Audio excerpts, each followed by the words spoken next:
This interview is for information only and should not be considered as investment advice or a recommendation to buy shares in the company featured. Welcome to this Stock Box interview.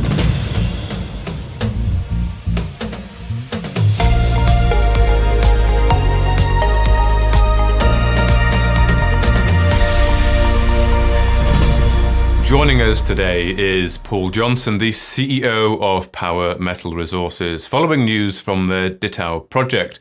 So, Paul, this is the fourth drill program, is that right, across the company? What's this one all about?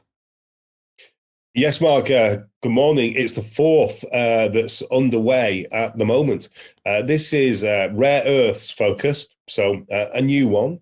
It's the Ditau project in Botswana that we have a 50% interest in, with Kavango Resources having 50% also. So for both companies, it's been quite a road to get to this point. We've been doing a huge amount of technical preparation with the team in Botswana. It's been a project that's been relatively quiet. The avid followers of Kavango will know that this project was previously drilled back in 2019. This is a more refined and focused program. It's targeting carbonatites, and it's targeting rare earths within potential carbonatites as well. So it's an interesting technical program. We're really looking forward to the results from this one because rare earths in secure, stable jurisdictions are so highly sought after. There will be plenty of eyes on this. Indeed, rare earths are going to have their time in the sun, I'm pretty sure. Was this project always about rare earths? I know it's had some past exploration on by Kavango. Could you allude to perhaps what was done before and now why you're targeting rare earths? No, I think over the last few years, after the drill program in 2019, there was a refocusing of the exploration model. And then since 2019, and more so of late, there's been work and time put into refining the targets. There's quite a few targets now from various technical work that's been undertaken. And we're taking the drill rig down. We have up to 6 holes and 2,400 meters of drilling. We are, of course, excited about it, as you'd expect, after all that build-up time to this program. It's always exciting when you have a diamond drill program running, because you know that the information that comes out is going to be very interesting no matter what. So we just want to crack on and get this done and get the results out to market. Okay. So in this time then where perhaps people are slightly concerned or other companies are holding back a little bit, Power Metals are clearly not doing that. You're going for further exploration.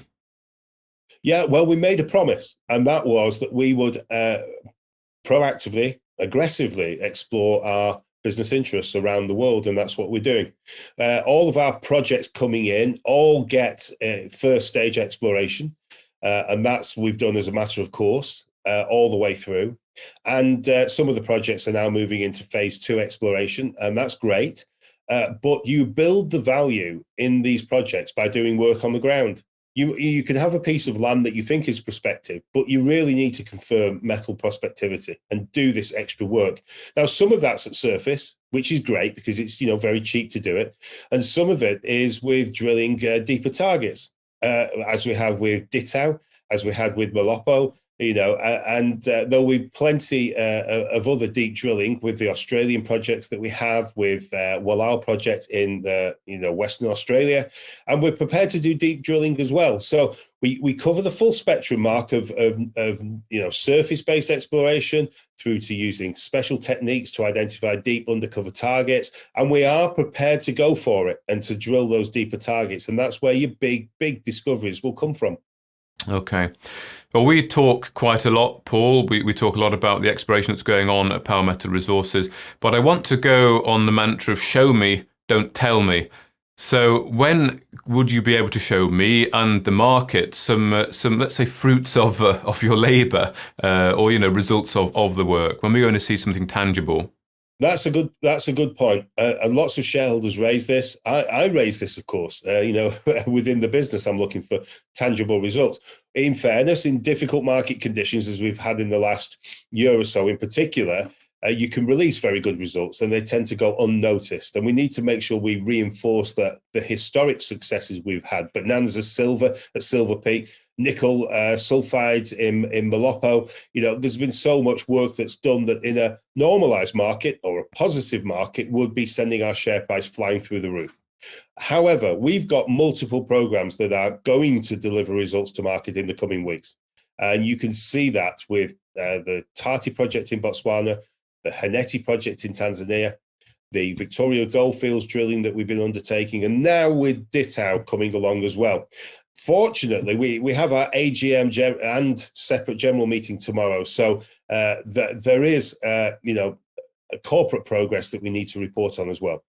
There is the quarterly report that we now put out every quarter, so shareholders can get a full update as to where the business is. So that's coming out very shortly as well. So there's, apart from the specific individual announcements, there is lots generically across the company. So in the next week, the shareholders will find out a lot more about what's happening in the business. Okay. And drill results then? I know you can't give me a date, but can you allude to anything? Yeah, as soon as we can, we will get the results out. We've talked about in the past, delays and challenges with the global assay labs and trying to get stuff through as quickly as possible. There's technical review to do on the results when they come in. There may be follow-up review techniques to do when the results come in. And we need to make sure that when we present our message to market, it is a proper message, not just some halfway house, so that people can really see exactly what we've achieved so far and where we're going in the future with the projects. We have a lot of projects, so clarity is vital across these 14, 15 project packages. Within our portfolio at the moment, I say project packages, Mark, because if you actually break down the number of projects, there's about 38, 39 in our business. So we are facing the challenge that our business is more diverse, more in-depth, more widespread, more impactful than I think anyone in the market today, in my view. So we have to communicate far better than everybody else, because that activity that can deliver major discoveries can be a little confusing if you don't have concise, focused communications, which is what we're working on. Okay. Well, Paul Johnson, CEO of Power Metal Resources, thank you very much. Thank you, Mark. Keep your eyes peeled. If you enjoyed this interview, then give us a thumbs up, a like or a retweet. Subscribe to us on YouTube or follow us on Twitter and hit that notification bell to be the first to know when we release new content. There's loads of great content on our website too, across all our programs at stockboxmedia.com. Thank you for watching.